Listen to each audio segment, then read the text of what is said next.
Hi there and welcome to another episode of Behind the Business with myself, Steve Swift, owner of Client Direction, where I help businesses improve their internal processes and help lead generation and close sales. And as always, I am joined on this podcast today by my good friend, John Childs. John, how are you doing? I'm doing well, thanks, Steve. Yeah, it's been a good week. It's another Friday. I can't believe how quickly these weeks are coming round. But yeah, how's things with you? It's been a crazy week. I'm not going to lie to you. There's been a lot going on, but because of something which I've taught on another lesson somewhere else about how you can prioritize things, I've got through it. So I might be able to share that in a future podcast. I think the 4-box scenario, the urgent and all the rest of it.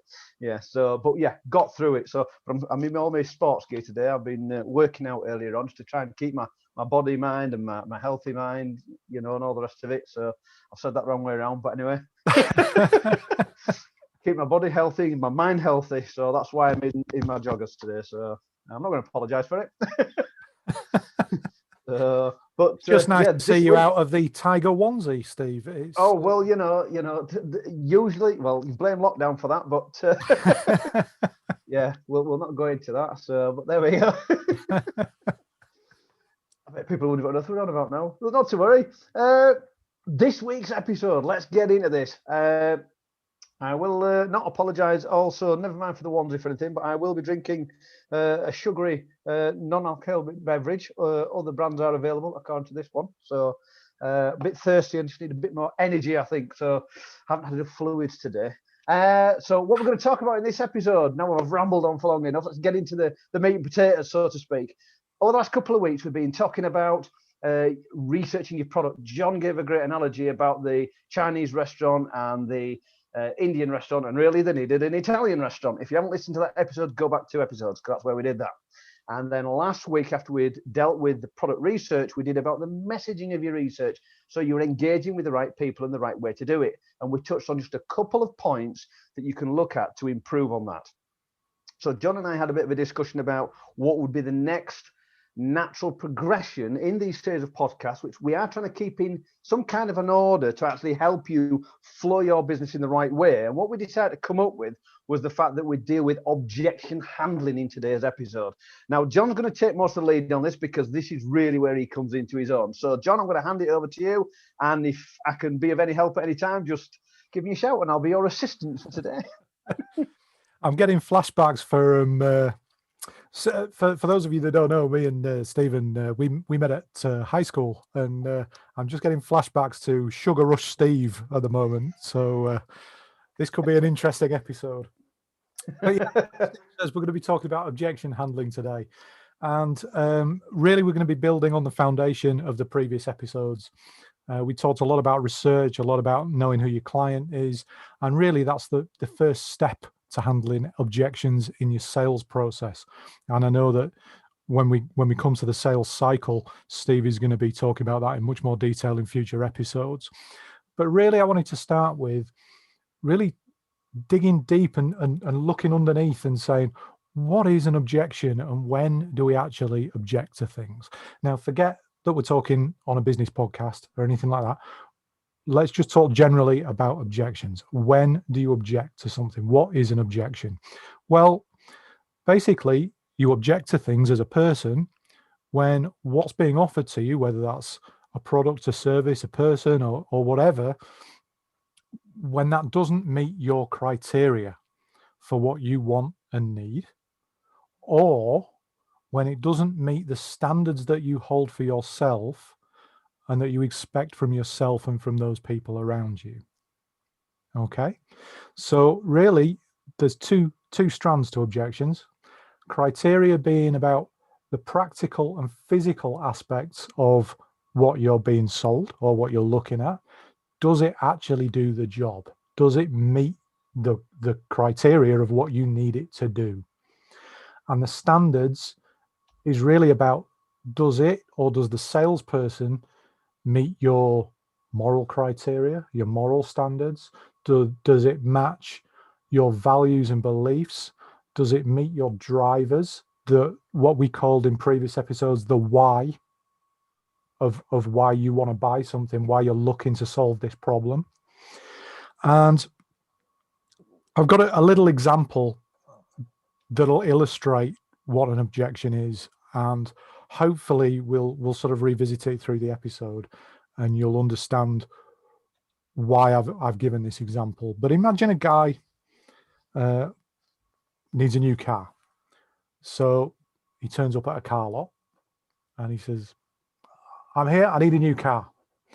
And the salesperson says to him, "Fantastic. We've got this brand new Mini here.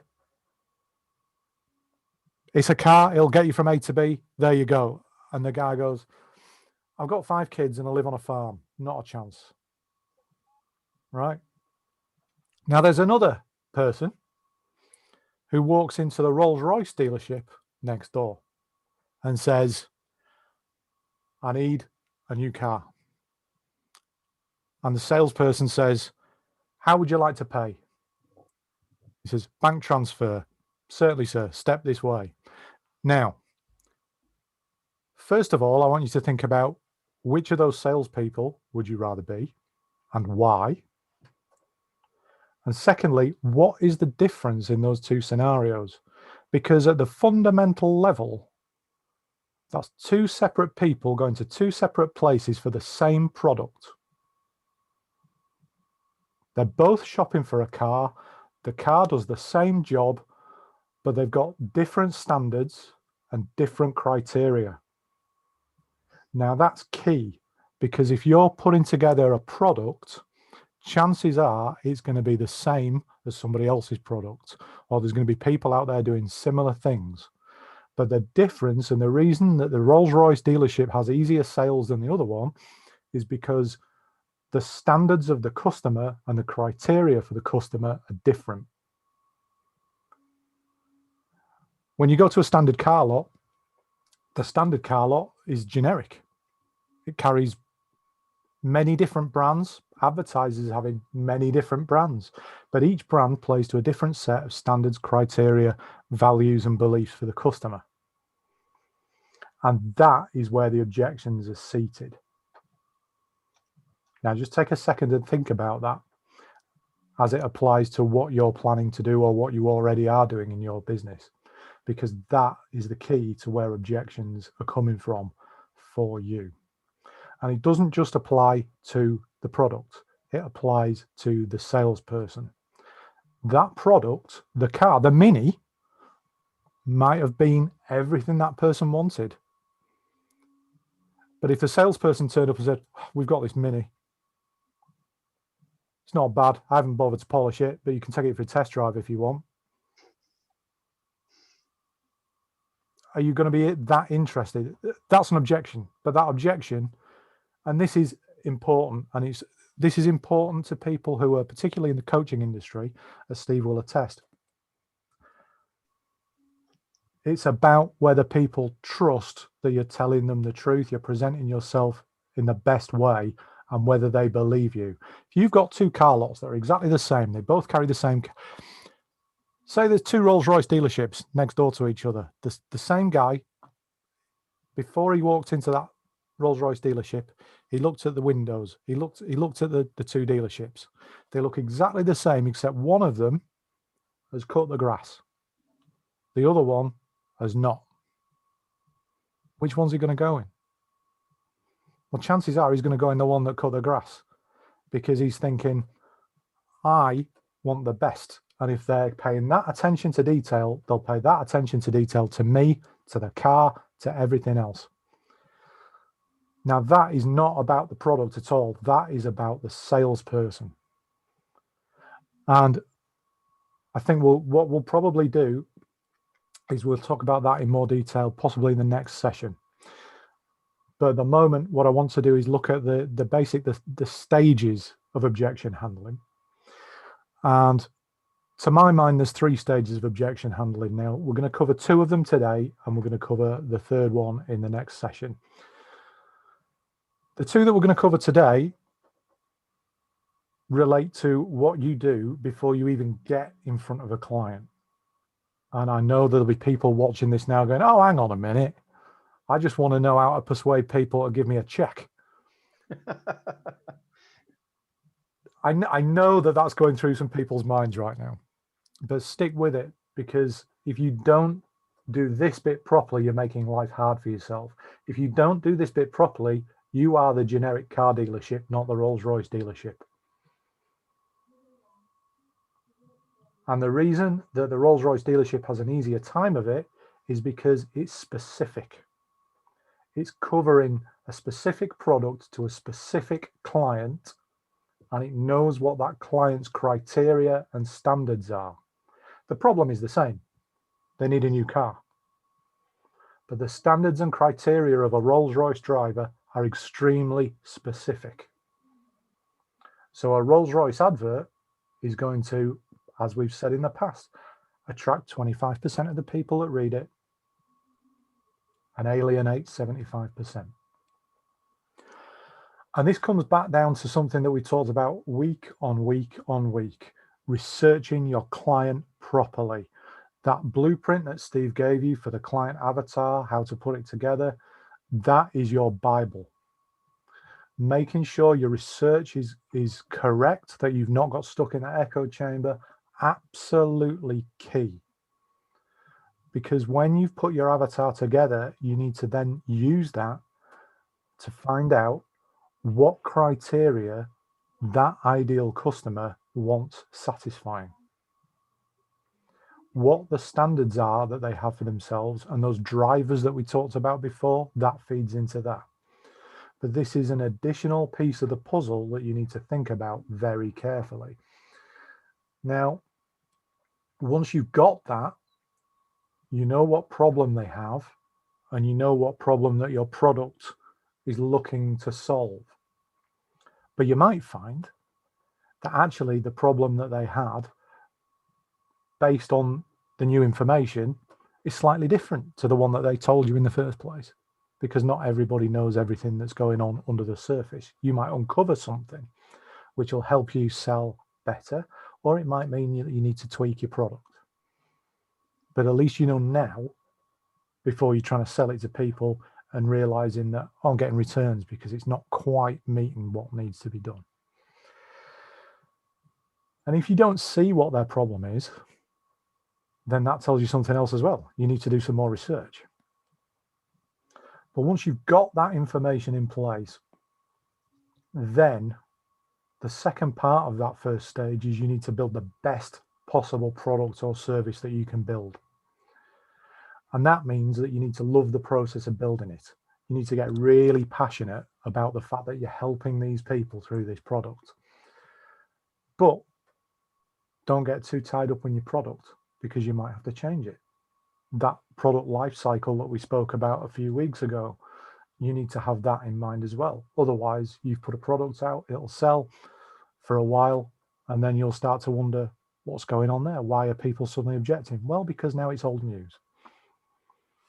Okay, so you need to be thinking about putting the best thing together for your client, meeting those criteria, meeting those standards, and then build your advertising based on that knowledge of your client and that real detailed knowledge of what their issue is.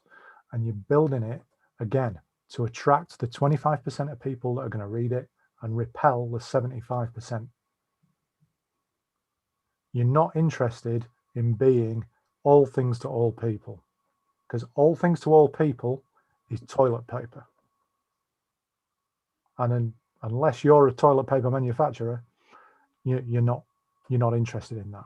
You're interested in making sales easy, pre-qualified sales.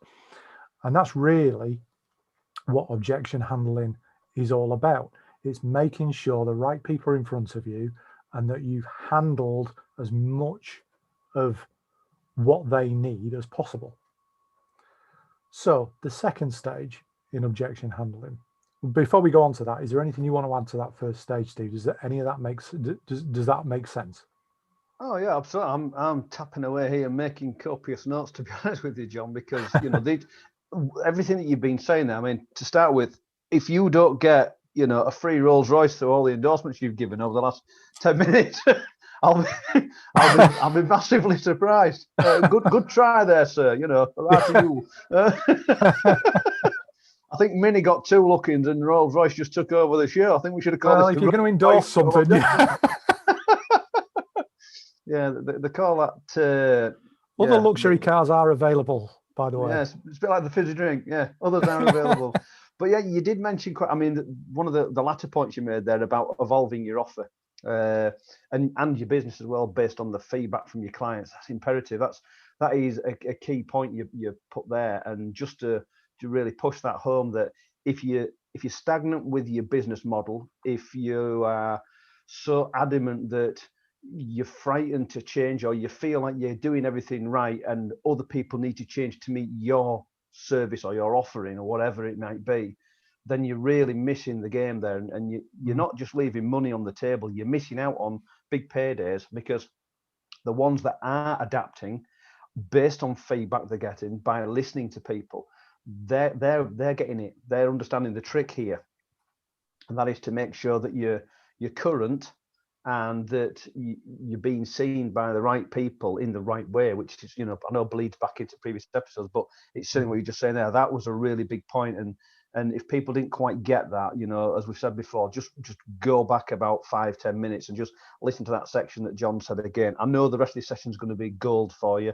as will next week, purely because I know John's expertise is certainly in this field, as well as a more rounded field within what John does. But that is really important, and it will help you if you listen back to that and take it on board, make a few notes yourself, and then apply it, as we always say, take that action, because that is really going to make a difference. So that was important, I think. There are a few other things I could mention, but I want you to carry on at the moment, John, because I know there is something I can do with regards to consolidation with objection handling at the right time. But I know you've got a bit more that you want to cover first. So, you carry on, mate. Okay, dokes.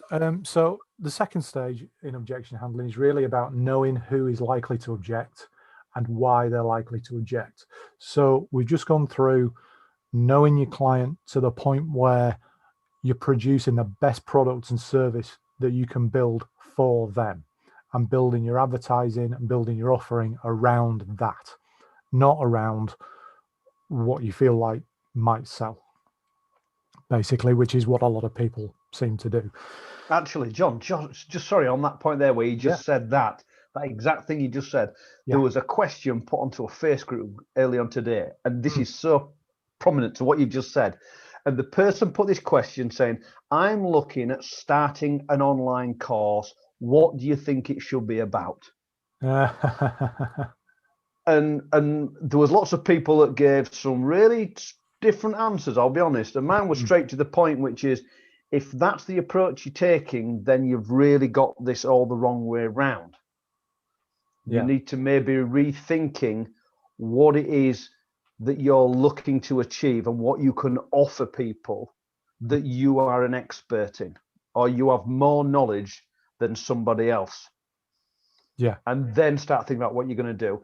Because I just thought, from what you just said, it just seemed so similar in ways that people get the wrong idea. And I think that's the point you were just making there. Yeah, absolutely. So who's likely to object and why they're likely to object? So there's an awful lot of presupposition in that one phrase. The first thing is, you have to know absolutely what your product is, who your customer is, and how it serves them. You also have to know where the weak spots are in your offering and where the strengths are in your competitors' offerings. And you need to know what the criteria and the standards are, not just for your client to accept the product or the service, but for you to accept the client. Now that's important, because if you're not 100% behind who you want your client to be and who you will accept and the kind of behaviors you'll accept from your client, then you'll accept anybody, and that might be your business model. It's certainly not mine. But I'm just going to throw that in as something to think about. But what you need to be thinking about is, again, with regards to your advertising, your marketing is not just advertising. It's also knowing your sales process, your sales cycle, your pitch, and everything else. Now, with regards to objection handling, you need to know the weak spots and the trigger points for your clients in your pitch. Now, this is important.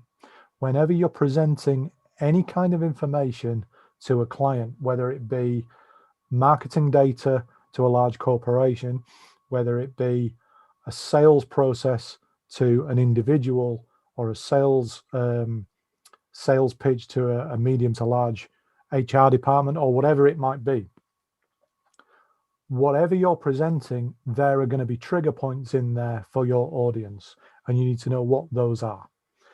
Now, when I say trigger point, from a psychological point of view, that's it could be an emotional trigger, could be something that you know is controversial or contentious for your audience. So you'll say it, and you know that people in the audience are going to be saying, whoa, hang on a minute, that doesn't fit with what I know or what I believed before.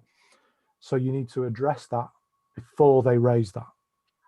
Just because people don't say things out loud to you or object to you out loud immediately doesn't mean they're not going through that process in their own heads.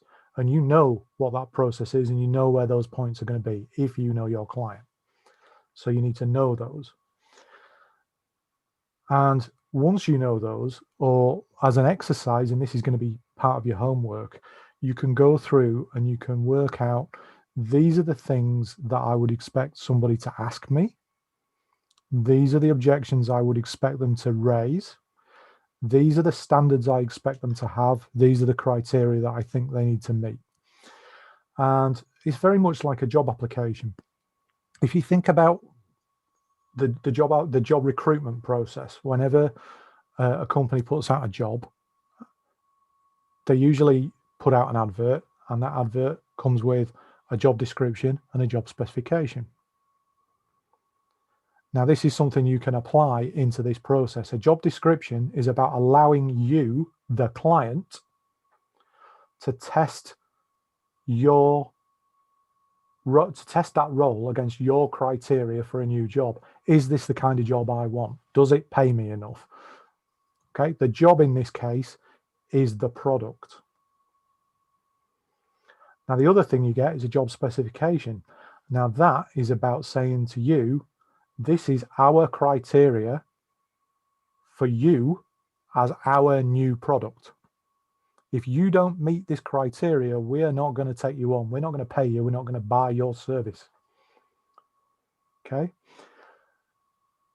If you don't meet those criteria, you can work out a way to work around it. You come up with a snazzy answer for your application form or for the interview, or you can say, well, look, I don't meet this criteria, but in 6 months' time I will, so take a chance.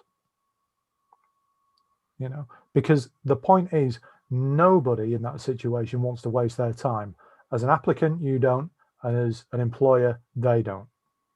It's exactly the same process. As a salesperson, you don't want to waste your time on clients that are not interested in your product. But the client, as we said before, nobody wants to read your advert. No one's interested. They don't want to waste their time. So you better be right.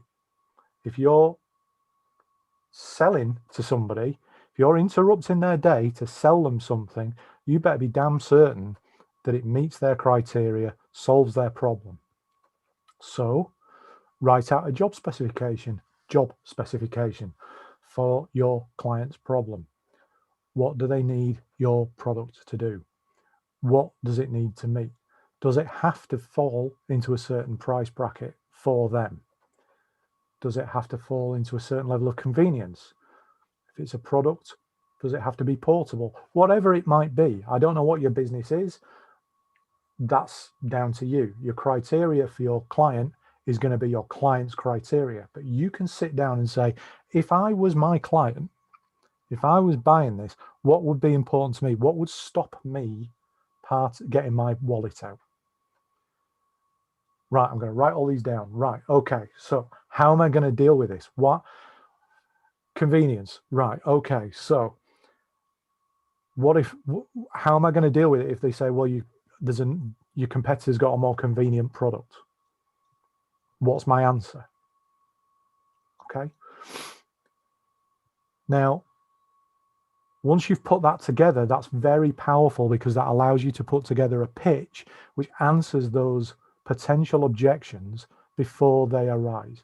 Very much like I was saying to you before, when you put together a talk, a pitch, whatever, you know there's going to be trigger points, regardless of whether or not somebody says it out loud, they're thinking it. So address it. And there's nothing wrong with saying, look, I know you're thinking about whether or not this is going to solve this. Well, here's your answer.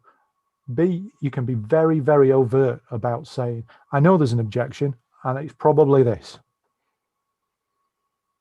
Am I right? They'll either say yes or no. If they say yes, then you've got them. And if you say no, you say, well, and what is your objection? Because I can see it on your face. Because unless you ask, all you're going to get is, as Steve rightly said before we came on air, right at the end of the pitch, they'll say, I've got to speak to my partner. Or more likely, I can't just agree to spend that amount of money. I'm going to have to go away and think about this. Be explicit about allowing them to give you those objections, because actually the objection at the end, when they say too expensive for me, the chances are that's not the real reason. They just don't want to have that conversation because you haven't asked them, you haven't addressed it, you've bored them for 20 minutes and you haven't addressed what the concern is. So be very, very anally retentive, for want of a better phrase, and I'm sure there's a better phrase. Be very, very specific about what those objections could be and how you're going to deal with them. And then once you've listed out all those criteria, does your product or service meet all those criteria? If it does, then fantastic. You've got a map of the objections you're going to get, how you're going to answer them. But it might be that you get to the end of that process and say, actually, there's a couple of objections here that I can't get around. My product doesn't do this, and maybe somebody else's does. Well, then you've got some thinking to do. Can you build those solutions into your product? Do you need a separate product that's an add-on? Do you need to change the positioning or the category or your ideal customer? Now that is a big question. It's one that we'll look at in more detail in future sessions. But here's the thing. If you get to the end of that process, and I'm going to set you some homework, which is to go through that checklist, and I'll put up a PDF version of the checklist that you can download and do. If you get to the end of that process and realize I can't build in a solution and I haven't got time to build another product or another service or whatever, or I haven't got the expertise, well, maybe you need to think about changing the focus of what you're trying to do. That's why I said earlier on, don't get too attached to the finished product. You're on a mission. If you're running a company that sells a solution, which is what we're talking about, that helps somebody with a problem, that is your mission.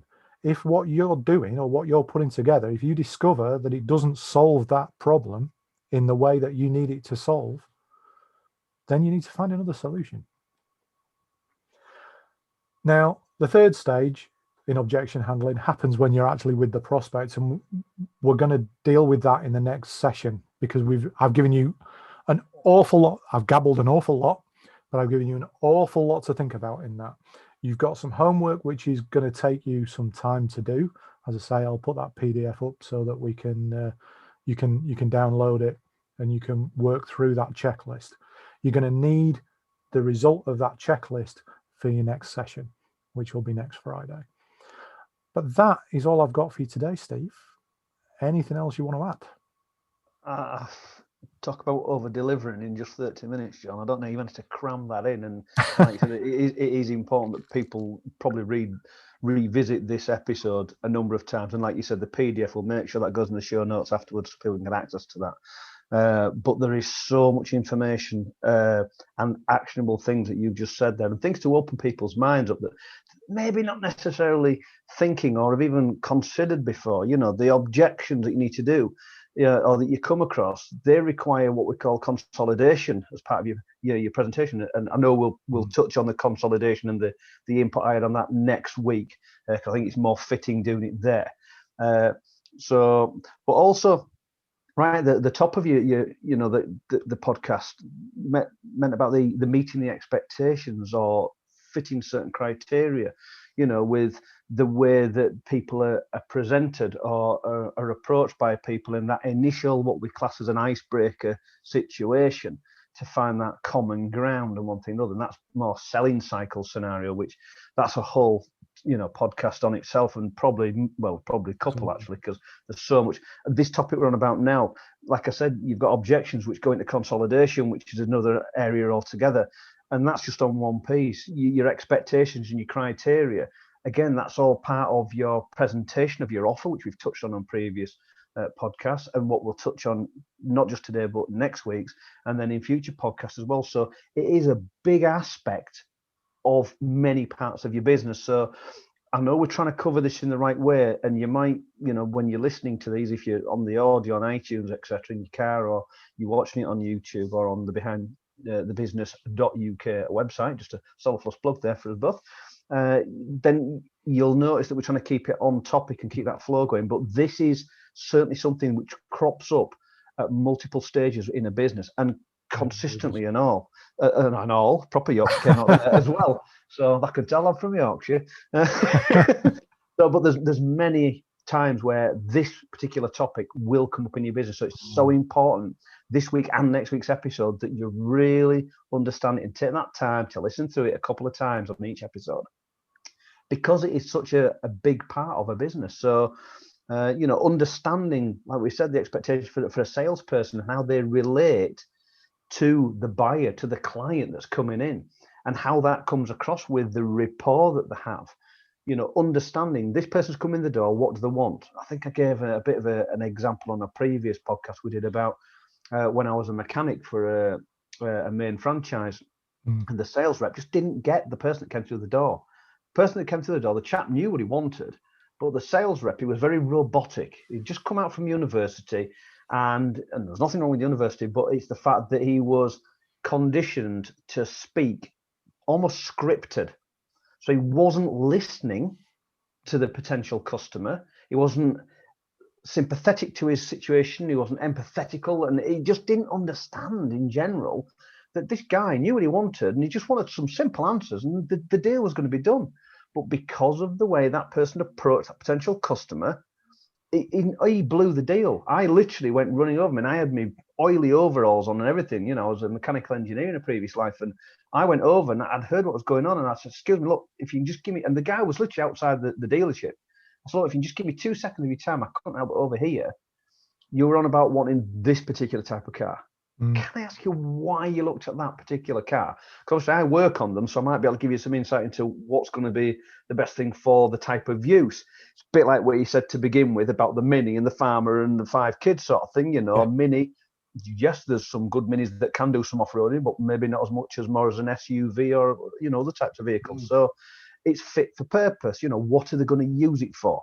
As opposed to assuming they want it for this, ask those questions. Again, something else you touched on. So it's a big topic, this, John. It is, and I'm really looking forward to next week's episode where you continue this topic as well. Yeah, absolutely. That's great. So I think we're there half an hour, which is not wow. too shabby. You've got your homework to do, people. Please do it, because you'll need it for next week, and we'll be here same time, same place. So do your homework, otherwise you'll struggle, and we don't want people struggling in business. That's what we're here for, to help you to overcome those struggles, remove those hurdles, and give you a happy life, so you feel happy about the business that you've got into and the business that you're running. Get that passion and fire back in you from when you first started to where you are now, maybe feeling a bit entrenched with everything. And that's what these podcasts and the expertise and knowledge John shares with you, the tips and actionable points which I share with you, that's what all these podcasts are about. So If this is the first one you've ever listened to, where the hell have you been? We've been here for a long time now. I had full head of hair when we started this. Come on. John needing glasses or anything. We used to play with hula hoops and everything back when we started these podcasts. We've been around for a while. So go back and listen to the first episodes we put out there. They're all there, dead easy to find on the website. Anything where there's been documents, PDFs, other things, they're in the show notes below each of the episodes. So go back, have a listen through them. If you've only listened to them once, then maybe go back. John mentioned it the other week. We had a week off at one point. We were just stacked out. So he went back and listened to them all, and it was picking up bits from what we'd actually discussed. So highly recommend you do that. Don't forget to give us a review and likes on the iTunes and whatever the other provider is that listen to these podcasts. And also, subscribe to the YouTube channel, give us a like, click on the bell so you can be notified of the latest podcast that we upload there as well. Until next week, have a great weekend. Have a wonderful next week. Hopefully, whatever it is, it's prosperous, it's fruitfulness, and you get a lot out of it. And we can't wait to see you next time. Take care. All right.